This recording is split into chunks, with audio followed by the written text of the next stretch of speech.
Samantala, ang Filipino community sa Amerika at Canada nagbigay din po ng pahayag sa pagbabalik White House ni Donald Trump. Ang mga saloobin ng komunidad sa report ni Keisha Balatbat.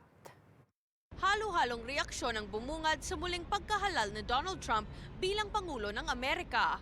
Ang Filipino community sa Amerika at Canada nagbigay ng kanilang saloobin sa resulta ng halalan. Kailangan merong malakas na presence ang Amerika kasi kinikilala siya bilang world power.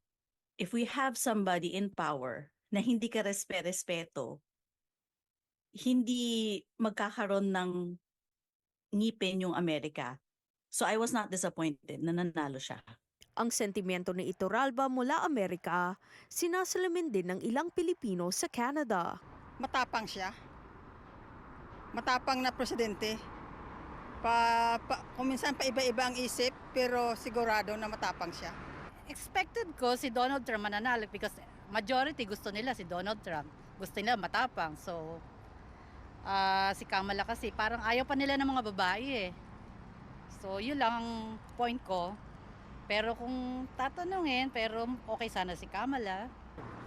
Well, it is what it is, right? He was elected by the people. It's democracy, so he's the president. What can I say? Naniniwala raw ang marami sa kanila, ang politika sa Amerika may epekto sa Canada.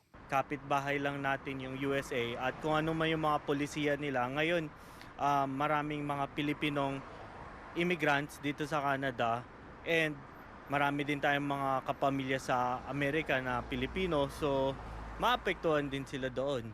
There's a lot effect on how the future president will gonna be providing us, like maybe additional tax or additional border patrol or migration kind of thing. Ang panalo ni Trump nakakabahala raw ayon sa isang community advocate. Kung matapang, bakit? Ang mga babae matatapang din, di ba?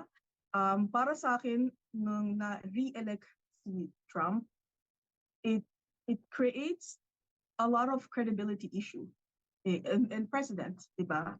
There's about 34 felony conviction for him. He is actually convicted felon.